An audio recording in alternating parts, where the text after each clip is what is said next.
One of the things that I love about coming to Thruxton is not just the racing. Bit of a celebration of speed. It's a throwback in time. They don't build them like this anymore. I don't think there's anything like it anywhere in the world, to be fair. I don't think there's a track that's anything like it. It's unique. Can't wait to watch the Superbikes race round here. If last year's anything to go by, strap yourself in tight. It is a real circuit. If they're building it now, you put chicanes in everywhere to slow them down. I'd say it's crazy scary. This place has soul. It's got something extra. The fans come here for close racing, and the fans also like the smell of tyres cooking, and they're in the right place because this is Spin City.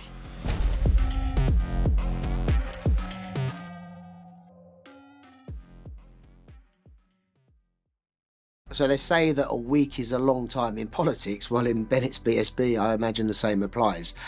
As we left Brands Hatch, I don't think anyone had it on their bingo card that Glenn Irwin would be riding for Nitrous Competitions Yamaha just 2 weeks later. The news, I couldn't believe it. I mean, like, if BSB was a pizza restaurant, there'd be no margaritas allowed. Everything's spicy. You know, the announcement that they're parting ways was one thing, and then an hour later, he's signing for Nitrous Competitions Yamaha, and I'm like, what? How has this happened? It absolutely blew my mind.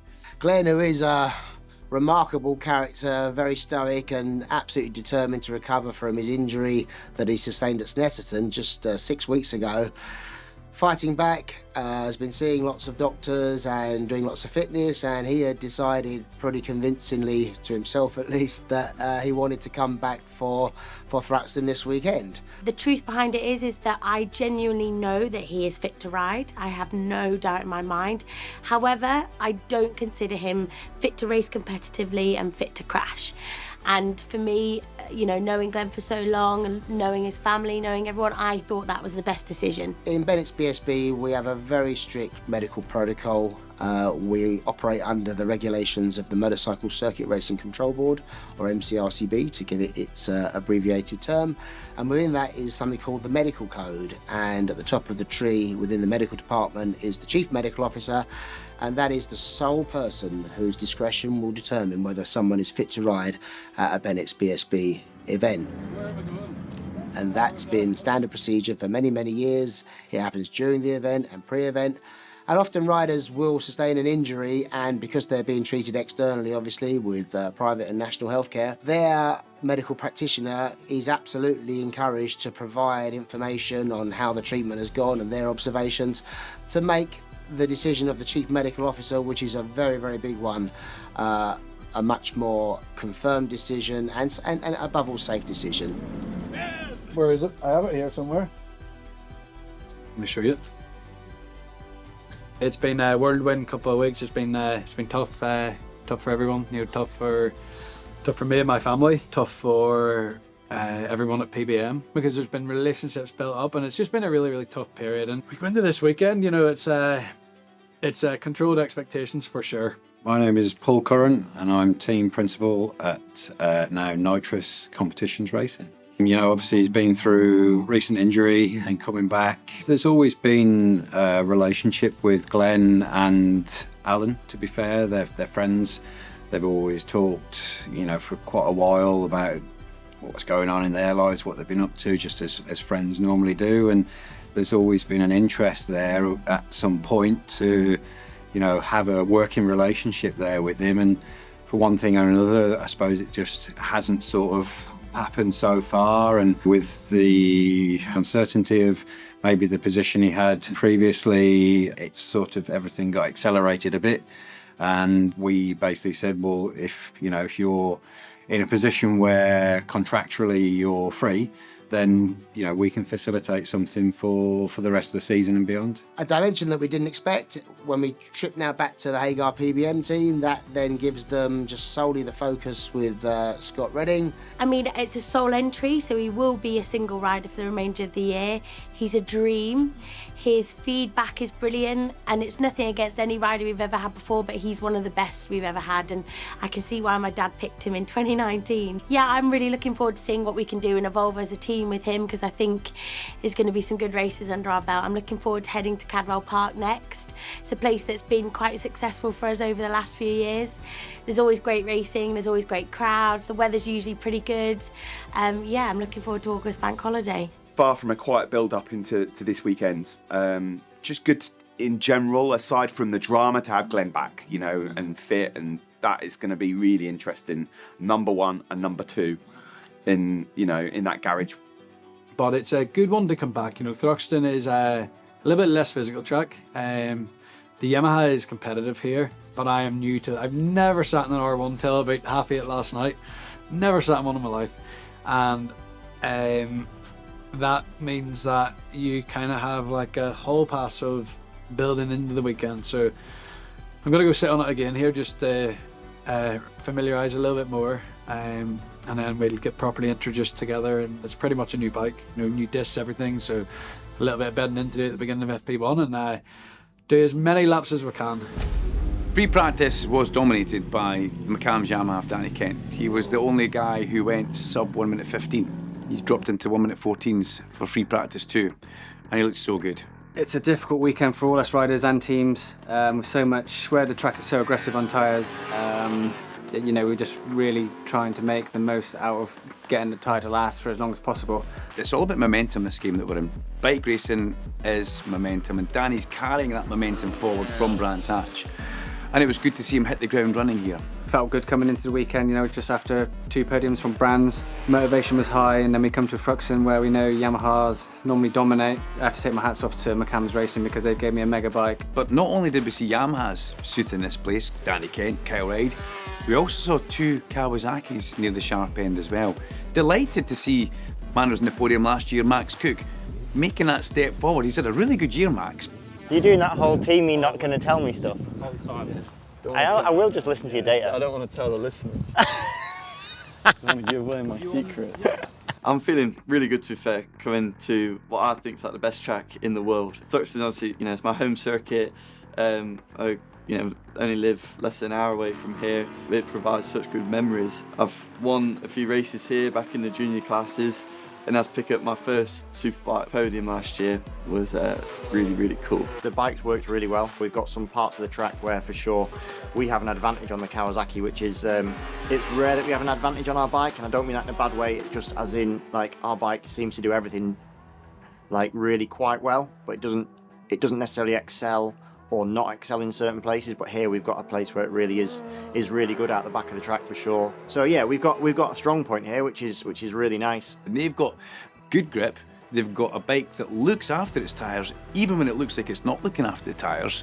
And that was something that gave a little bit of hope in that AGN Steel Stock garage. You know, Thruxton is a box office circuit which provides box office racing, and it has done for years and years and years. You know that no matter what happens, you're going to get something great here. Every build-up session to racing is more important than it would be at any other round. Practice, getting yourself into Q2, always matters, but not as much as it matters here. Because if you qualify badly at Thruxton, you're in big trouble, because then you've got to push at the start to get yourself into contention. Hey presto, you cook your tyres, you can't compete. So as we're sat here now building into qualifying, I personally think it is the most important qualifying session of the season, without any shadow of a doubt.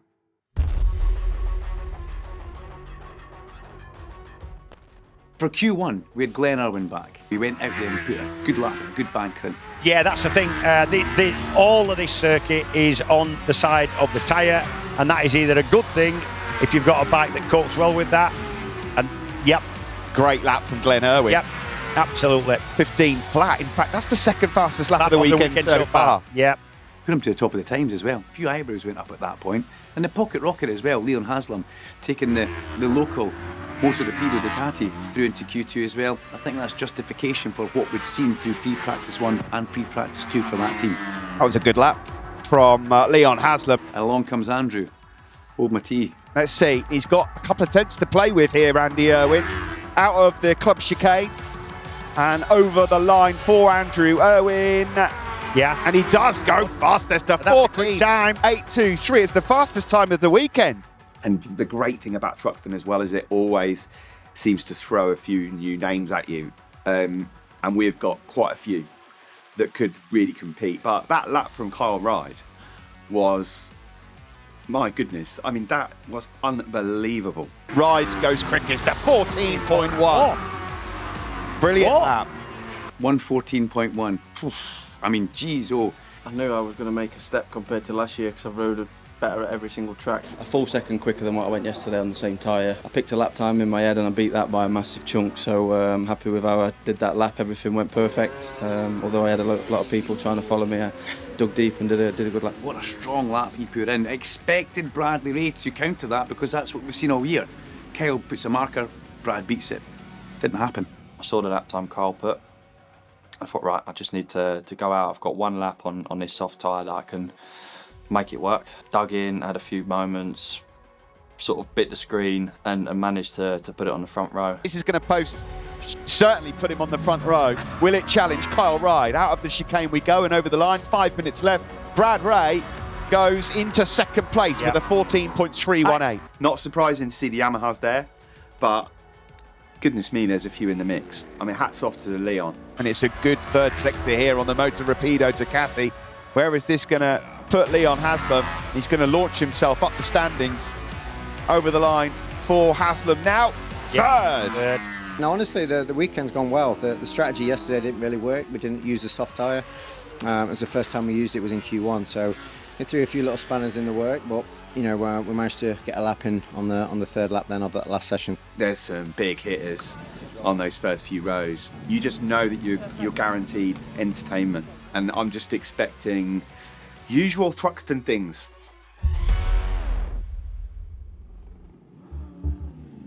I was expecting race 1 to be a proper chess match. I even labelled it as so. That's what we've seen in the past. That's how I thought it was going to play out. But this was like the Grand National. It's round 6 of Bennett's British Superbikes for 2025. Expect here over 20 laps, high-speed chess to begin with, followed by a bit of red-hot Tetris towards the end. Nice and relaxed, nice and calm. Lots of patience. Remember, it takes 1 second to update, so if you press it, look at it, don't press it again. Just one good press and it'll be good. Did you just hold fifth on the back straight? No, I did click You did click 6 seconds. So the slipstreaming and stuff are all right, aren't we? Wind's picking up all right. It's getting quite a bit stronger. Headwind into the last corner. It's gonna push you across into turn 2, like push you wide. Just don't get tempted to go if you feel you've still got tyre. If you feel you've still got tyre at the end, you've got to like just nibble away at it, like literally nibble away at it. It's Kyle Ride on pole. Brilliant lap earlier from Kyle. Brad Ray second.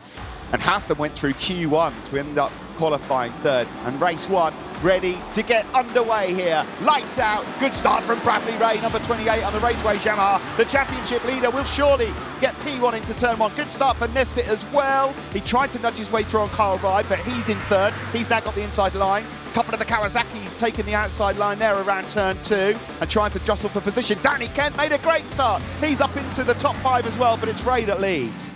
Looked like through the first couple of corners, him and Brad, neither one wanted to lead by the looks of it. The temptation to go to try and push your way forward is there, but you've got to be patient. You've got to be patient. It was like these guys basically walked into the room and then looked at the chessboard and just went, nah, and just flicked them all up. Bradley Ray in a Kawasaki sandwich. Max Cook and Christian Idden a side-by-side. Charlie Nesbitt challenges for the lead and does lead. Remember, it's a home circuit for him as well. These guys aren't mad, they're calculated. But when you watch them from the side of the track, wow. Somebody like Charlie Nesbitt, Max Cook or a Storm Stacey pushes off at the front, you've got to understand they probably will come back to you later in the race with a worn-out tyre. Look at Max Cook around the outside there, closing the door on Danny Kent. This is brilliant. The top 4 riders all classified Thruxton as their home round. I have a plan in my head, and that was just to be top 4 in that group, because obviously I don't want to get beaten up and go too far. So when we were going up at like the top of the runway up at Goodwood and into Church, I was able to get a really nice run into Church and kind of go around the outside of people. That was obviously awesome up until the point where I did closing on Charlie. Quick check on Glenn Irwin, currently in 16th spot. He's between Storm Stacey and Scott Swan on his return to action after the injury. was that 2 tyres touching there on the approach to Church Corner? When you're out front like Charlie was, the headwind's really pulling you back. And then in combination with my faster entry speed, we just kind of met in the middle. That's incredible. That is absolutely incredible. And you can forgive the youth for dropping back. Of course. To kind of, get his senses back. Here, I genuinely feel like I've got to do a few breathing exercises before we actually start commentating, because I know this is going to be crazy. This is anyone's. We're on lap 7 of 20, and it's not been actually quite as calm and chess-like as I thought. This is getting a bit close. Christian Idden trying to thread the needle. Danny Kent then is through on Kyle Ryde on the McCams Yamaha. He moves up into second.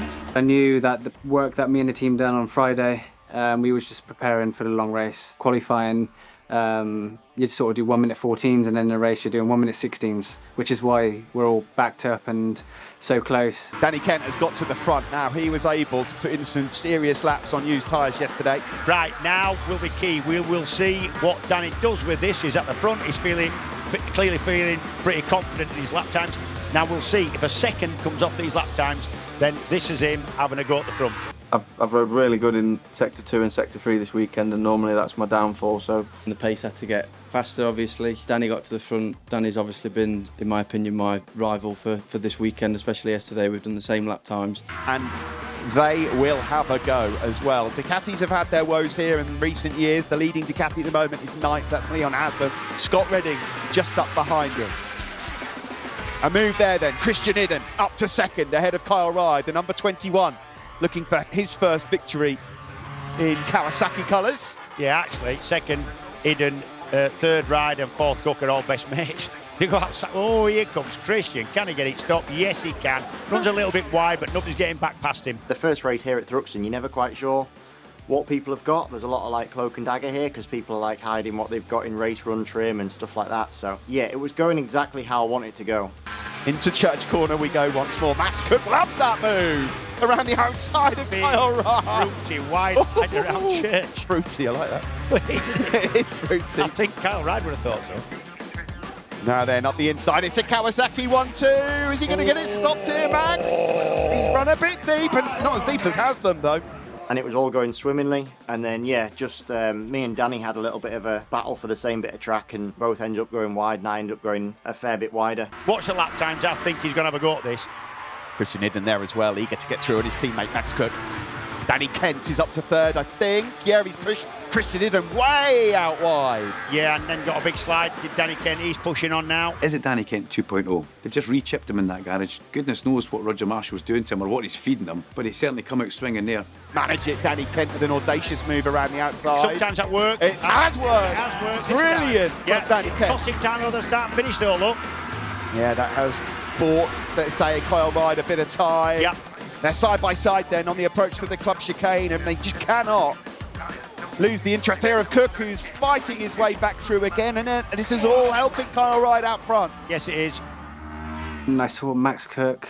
It looked like Max was not saving any tyre, so I was thinking, I have no idea how he has tyre left. Oh, here he goes then. This is the penultimate lap, remember. Is this a dress rehearsal for Cook, who's closing in on Kyle Ryde? He now gets into the slipstream of the nitrous competitions Yamaha. They pull up alongside. Does he want to go and then not have it work and cost himself time? No, I think sit behind. That's what I think. I think that's a great move for Max. Oh, he's almost gone again. How is he stayed on the front and the rear wheel? Max Cook should have been down and out twice in this race. I was like really letting the bike have it them last 2 laps. You need to go and have a lay down. You need to park it up, take a couple of breaths and come back. I mean, I've never seen anything like it. Hats off to Max. That was pure entertainment. This is Mad Max. We're watching him in second place.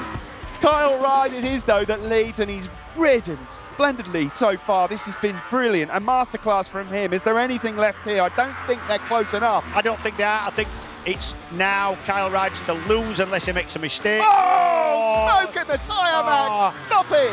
Stop it. Oh, this entertainment. He deserves to win for this. He's already lost it again. He's got nothing left. No, but he deserves so much more. Take the third match. Got to understand anymore of this.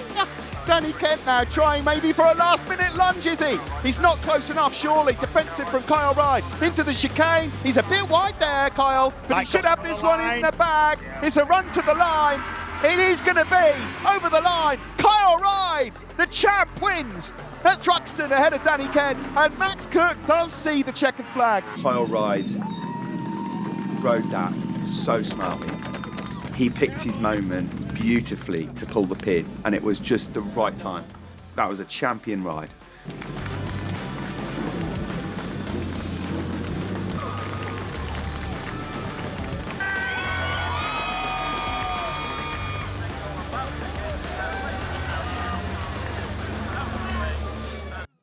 Actually, nearly hit me on the last lap into church. I went too soon to go. You lost the front and the rear cover. Danny lost the front at turn 3. I lost the front into the last corner, but you wouldn't have seen it. It wasn't bad, just give me a warning. He's back, Mad Max is back! Honestly, that was funny. Good luck, good Because the three of you absolutely cleared off in the end. Really?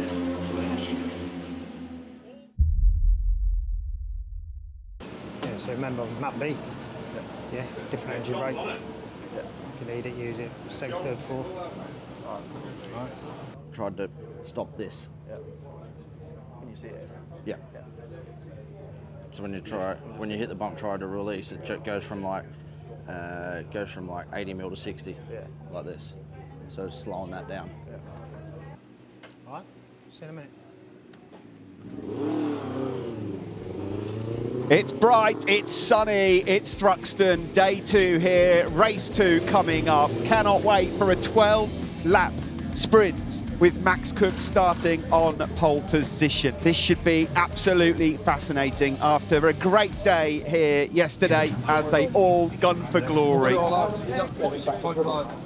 Just that more fuel and a bit of less preload through that first bit, then it was just cranked. Yeah. Cranked over. You couldn't be aggressive, but once it was over, it was in turn. Yeah. This is going to be interesting because they're now all going to go on the soft tyre, which, as I understand it, can last 12 laps, no problem. So what you are going to see is everyone just going for it. This is going to be one of the biggest barroom brawls you have seen. Let's see then what happens here as the race gets underway. A good start from pole position there for Max Cook on the AGN. Still stuck Kawasaki and hidden there, trying for the outside line. A couple of riders running wide, including I think that was Fraser Rogers, but he's okay. Kyle Ride is up into second spot. Danny Kent is third as they now head into the complex for the first time. Haslam it is that's fourth. Danny Kent aggressive already with a move on. It looked like a move anyway on Kyle Ride. Yes, he made it stick. Oh, there's contact that's there. A big crash. There's contact between a Honda and Fraser Rogers, and Rogers has gone down. That will be looked at. Meanwhile, out front then, Max Cook it is, number 30, who was box office yesterday. Christian Idden as well was unfortunate as they head through church for the first time. Danny Kent looking at a push into the chicane. I think what we're going to see here is Danny Kent try and get away. Race 2 was hot, inside the commentary box and outside the commentary box, and it was impressive to watch. It's Kent the leads, 52 from fellow Yamaha Kyle Ride.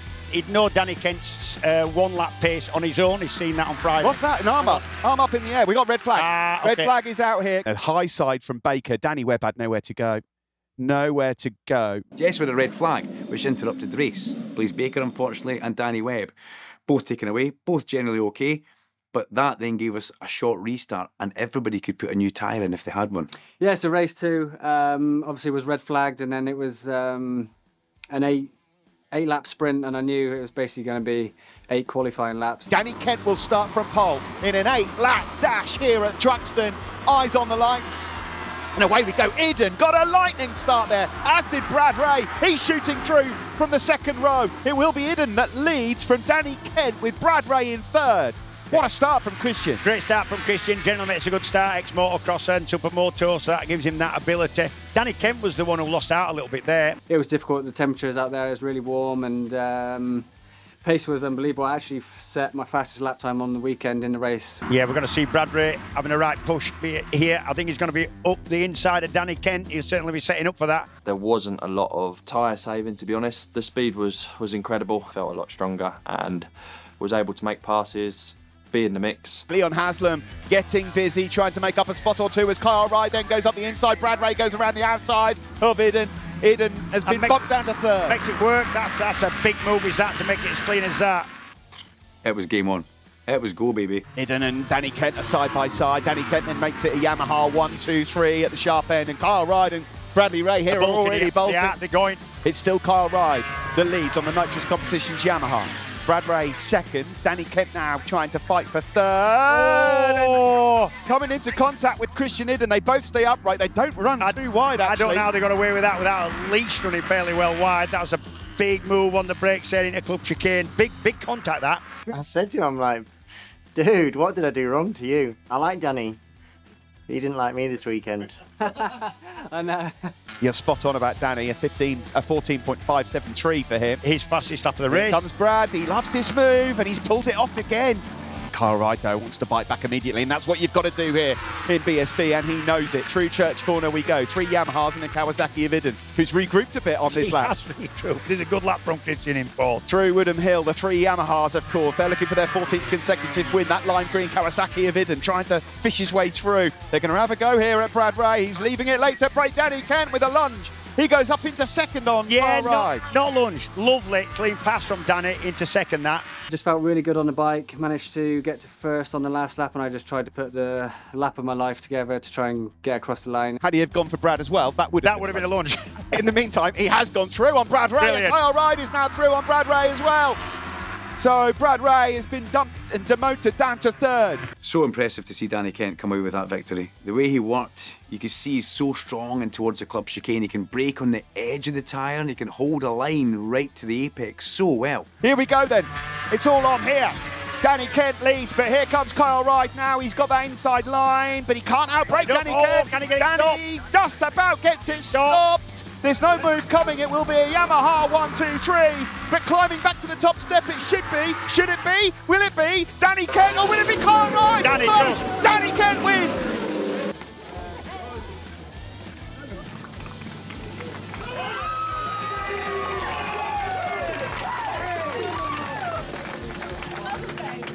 Danny in race 2 was just fabulous.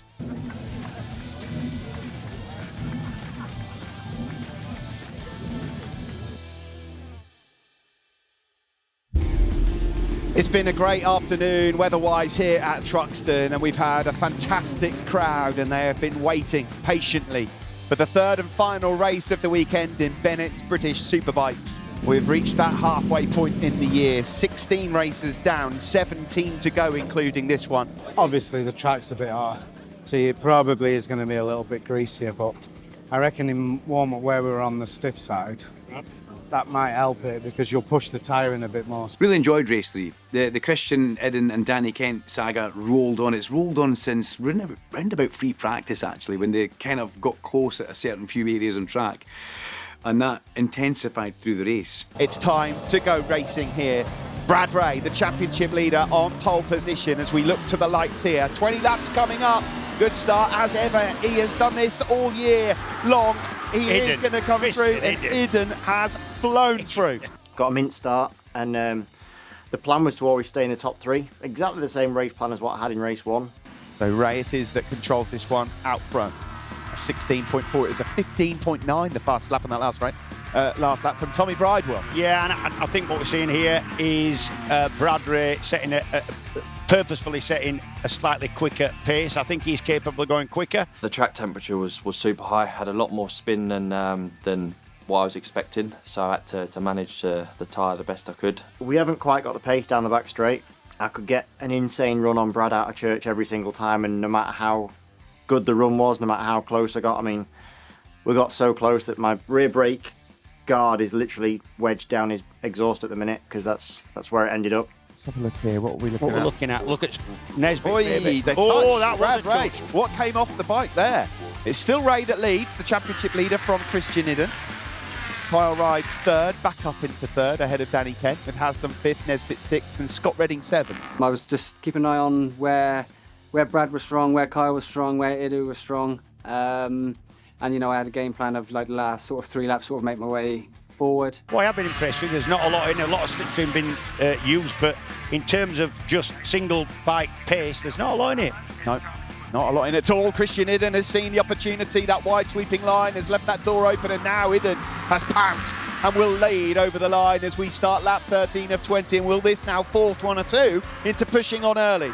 Got in front one lap. I think he just left the door open a little bit. He probably wanted to see what I had, but he passed me straight back down the straight. So I was like, and in a way that was a bit of an eye-opener. Brad Ray, though, lining up a move here. He's got that inside line as we now come up towards Church. Look at Charlie Nesbitt as well, engaging with Kyle Wright. He's got the inside line, and Charlie Nesbitt goes up into third.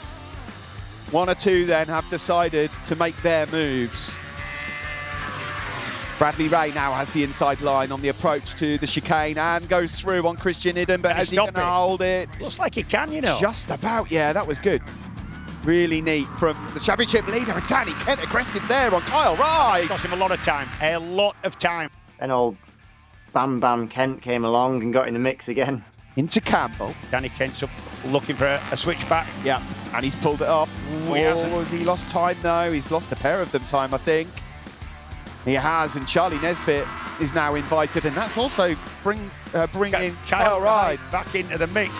That was really good. That move from Danny Kent was really good for Brad Ray, because he definitely cost himself and Idden a little bit of time there, like you said. Of anybody probably has the pace to do that if he just hits his marks, doesn't make any mistakes, and if he's got a little bit of time left. But he's got a little bit of bother. He's got the form of a Kawasaki mounted Christian Idden. Oh, he was fast through Church there though, Danny Kent. He's got a lot of grip, I think. Tried to hang on as much as possible. Danny's been super strong all weekend here, and I knew he'd attack me close to the last few laps, but tried my everything into the last corner, broke super deep, back shifted, and yeah, just couldn't get it stopped. Maybe he's got brilliant a bit more corner. Yeah, I think he has. Yeah, I think he is the one probably with the single lap pace to do something about Brad Ray. He's going for it. He's going for it. He's got that inside line. Danny Kent then takes the lead on the approach to the chicane. That was always going to be the move on Brad Ray, but he made it stick, and I thought that was going to be difficult. Now it's on. Danny Kent it is that leads over the line to start the final lap of the race. I exit Church, tried to get a good run, got halfway down the straight, and all I could feel myself was being pulled back, and I knew it was going to be someone coming at the side of me very shortly, and you know, instantly in my head I said, I'm going to brake as late as I possibly can into the final chicane, and if they pass me, there's a good chance they're going to run wide. And that's exactly what happened, and I could see he was running wide, and I thought, I let off the brakes, got on the throttle, normally where I'm still on the brake, and it, yeah, paid off. Here we go then, about to come into Church corner. Christian Idden in contention as well. It's all on the line. Brad Ray sliding, Danny Kent sliding, so is Christian Idden. This is it, the run to the final chicane. Brad Ray's going to move to the inside line and surely have a dive last minute. He does pull up alongside Danny Kent, and will he hold his line? He can't. Danny Kent comes back through. Brad Ray can't stop it. The checkered flag is out, and it's going to be the first ever double for the McCombs Yamaha rider, Danny Kent. What a day he's had. Second place goes to Brad Ray, and Idden gets his first podium of the year. He's definitely had 3 Weetabix this weekend. He wanted it. Fair play to him. He rode superb. Classic Thruxton stuff. An epic slipstreamer of a race. Just need a dark room now.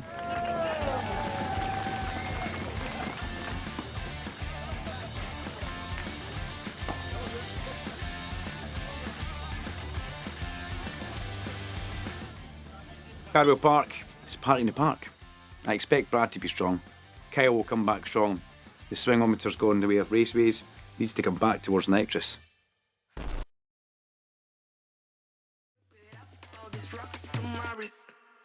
Bring it back.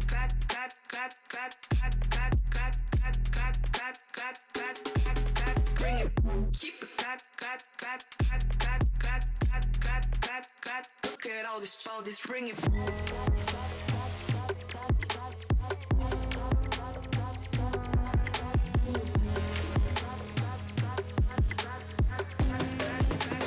Look at all this, bring it.